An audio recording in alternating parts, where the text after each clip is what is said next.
Do not let your hearts be troubled. Trust in God still, and trust in me. There are many rooms in my Father's house. If there were not, I should have told you. I am going now to prepare a place for you, and after I have gone and prepared you a place, I shall return to take you with me, so that where I am, you may be too. You know the way to the place where I am going. Thomas said, Lord, we do not know where you are going, so how can we know the way? Jesus said, I am the way, the truth, and the life. No one can come to the Father except through me. If you know me, you know my Father too. From this moment you know him and have seen him. Philip said, Lord, let us see the Father, and then we shall be satisfied. Have I been with you all this time, Philip? Said Jesus to him, and you still do not know me? To have seen me is to have seen the Father. So how can you say, let us see the Father? Do you not believe that I am in the Father, and the Father is in me? Believe it on the evidence of this work, if for no other reason. I tell you most solemnly, whoever believes in me will perform the same works as I do myself. He will perform even greater works, because I am going to the Father. Wow, I kind of felt a welcoming in the beginning of that gospel, and a home where I have my own room and place in heaven. And I felt, how did you not feel grateful for being welcomed just like that?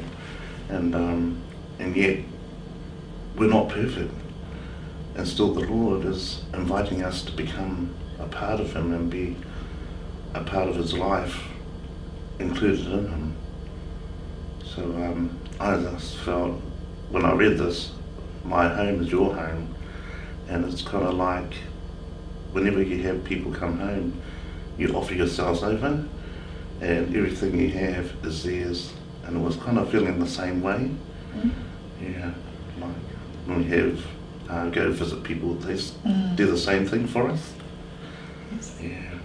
Yeah, I was also listening to how Thomas and Philip also questioned Jesus, and I was thinking that even now with me, I'm still questioning and having my doubts, about my faith, and it has been clearly spelt out by Jesus there that you have to have faith in him, and also says that his work is, that of his Father as well, so him and his Father are the same, and to me it's just posed some challenges for me, and Yeah.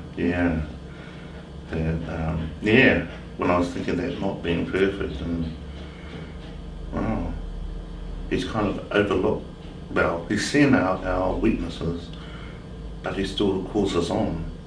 And it was like there was something more deeper than what we're not good at.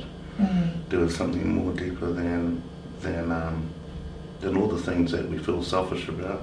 It was like there was this richness underneath it, like a genuineness of a person.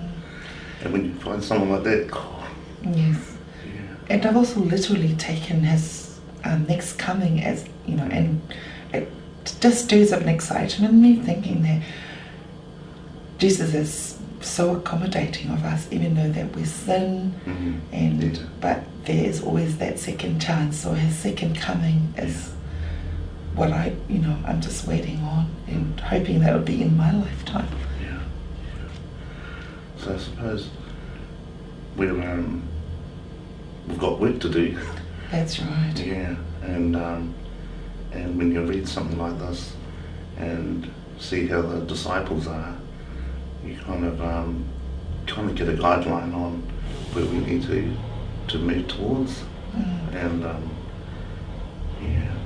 Yeah, constant reminder for us. Yeah, it is. Yeah, it just reminded me that, in our baptism, we've been expected to, do God's work, and it's good to be reminded that this is what the work is, been set out for us, to build the reign of God in this world. Yeah. And so, just now, like, we've just completed Easter, and we've read Thomas, and kind of, you could say Thomas is more the human side of us, and he's looking for answers to himself, and we're a bit the same, looking for answers.